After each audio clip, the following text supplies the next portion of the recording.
Perawat datang ke penjara untuk menjebak suami yang salah di penjara. Saat dia dengan hati-hati mencari bayangan suaminya. Kakak ipar, halo. Kakak ipar, halo. Suara kakak ipar yang menggetarkan telinga benar-benar membuat wanita lain merasa tidak percaya diri. Rekan kerja seketika memandang dengan pandangan cemburu. Harus diketahui beberapa hari yang lalu suaminya ditangkap dengan tuduhan yang sangat serius, yang tak termaafkan. Mengetahui bahwa kakak ipar datang, penjaga penjara langsung ketakutan. Segera meminta maaf atas perilaku tidak masuk akal sebelumnya. Untuk memperbaiki kesalahan, dia bahkan bergegas ke sel untuk memberitahu kabar. Mengetahui akan segera bertemu dengan istri, Chang Hao segera sibuk.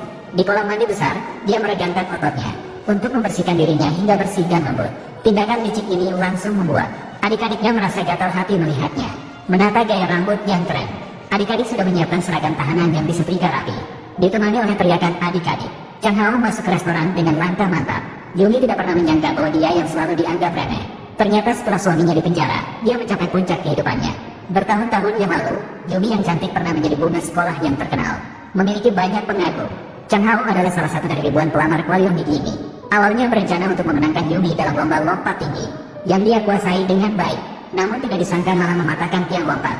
Meskipun begitu, Yumi tetap memilih Chang Hao tanpa ragu. Namun setelah menikah, Yumi harus menanggung suaminya yang lemah itu. Meskipun Chang Hao sangat menyayangi dirinya, namun karir pengacaranya tidak kunjung maju. Semua biaya rumah tangga sebagian besar ditanggung oleh Yumi.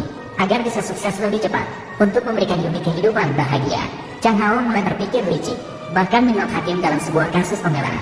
Awalnya berharap suap ini akan membawa perubahan besar, namun saat sidang, ternyata hakimnya diganti. Hakim yang disuap malah kabur dengan uang kotor. Orang-orang yang tertipu mendukung Chang Hao untuk menghajarnya. Beruntung bisa lolos dengan cara licik, meskipun berhasil menyelamatkan nyawanya. Namun uang suap Chang Hao sebenarnya berasal dari gadai rumah keluarganya. Tidak lama kemudian, kejaksaan menyita semua aset Chang Hao. Saat ia dalam kesulitan, tiba-tiba Chang Hao menerima telepon dari wali kota, mengatakan ada kasus sulit yang harus ditanganinya. Dengan hati yang gelisah, Chang Hao mengemudi, tiba di tanah tandus. Wali kota sedang santai memancing. Chang Hao sebenarnya ingin memperkenalkan diri.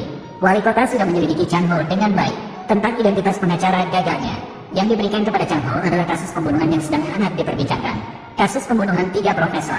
Ketiganya adalah pendukung di balik wali kota. Maka ingin meminta wali kota untuk mencari pengacara yang tidak kompeten, tetapi pengacara sementara yang patuh. Semua skenario sudah ditulis. Asalkan Chang Hao mengikuti skenario, semuanya akan baik-baik saja. Menghadapi transaksi yang merendahkan kecerdasannya, Chang Hao dengan tegas menolak. Namun wali kota malah memberikan Chang Hao sebuah tas uang. Dia ingin Chang Hao menyamar ganda untuk mengungkap kebenaran kasus pembunuhan. Dengan mendapatkan bukti, dia bisa lepas dari kendali ketiga orang itu. Memikirkan bisa mendekati wali kota, Chang Hao dengan tegas menyetujui kesepakatan ini. Keesokan harinya pagi-pagi, Chang Hao datang dengan tidak sabar ke penjara tempat 3 profesor ditahan. Sebelum kedatangannya, pengacara yang kalah lebih dari 10 kali, informasinya sudah sampai ke tangan ketiga. Chang Hao langsung menunjukkan tekadnya. Dia berjanji untuk menghafal naskah dengan baik dan memainkan perannya dengan baik. Mereka sangat puas dengan pujian dan perlakuannya. Namun saat pergi, ia mengambil kesempatan saat 3 orang itu tidak memperhatikan. Chang Hao diam-diam melemparkan gelas yang berisi alat penyadap ke dalam tong sampah. Ternyata dia mendengarkan informasi rahasia. Malam itu, perekam perjalanan 3 orang berada di tangan istri salah satu dari mereka. Dengan cepat Chang Hao memberitahu informasi ini kepada wali kota. Setelah mengetahui wanita itu sedang melakukan siaran langsung, wali kota segera menuju lokasi. Tapi dia datang terlambat. Setelah membuka pintu besar yang terkunci, wanita itu dipukul hingga pingsan. Untungnya tidak ada bahaya jiwa. Ketika mengetahui bahwa Chang Hao dan 2 orang lainnya telah tiba, saat meminta rekaman mobil, wanita langsung tegang. Untungnya, Chang Hao bisa menghafal hukum. Ketika diberitahu menyimpan bukti pembunuhan dapat dihukum minimal 3 tahun, wanita memutuskan untuk menyerahkan rekaman mobil. Saat itu, wali kota sedang memiliki urusan mendesak yang harus ditangani. Maka dia memerintahkan Chang Hao pergi sendirian. Untungnya, semuanya berjalan lancar. Chang Hao berhasil mendapatkan rekaman mobil malam itu dengan lancar. Gambaran jelas menunjukkan 3 orang bersekutu, membunuh orang dan melemparkannya ke bagasi, dan menghasut mereka untuk melakukan kejahatan melalui percakapan. Itu adalah konglomerat besar Kongkyun. Dengan cepat, Chang Hao membuka komputer dan mulai mencari informasi tentang konglomerat besar. Konglomerat besar yang memiliki aset triliunan. Hanya dengan properti, dia memiliki 2 jalanan. Biaya 1 malam di klub cukup untuk hidup seumur hidup bagi orang biasa, jika bisa terhubung dengannya. Hutannya terasa seperti uang receh. Memikirkan hal itu membuat hati Chang Hao gelisah. Keesokan harinya, Chang Hao yang memegang bukti rahasia memutuskan untuk mengambil risiko dan memeras bos besar ini. Mengikuti kepala rumah dalam istana mewah ribuan meter persegi bos besar, Chang Hao merencanakan langkahnya. Bos besar yang masih mengantuk memandang Chan Hao dengan sebelah mata. Sebelum Chan Hao sempat menyelesaikan rencana pemerasannya, bos besar dengan tidak sabar merobek kartu nama Chan Hao.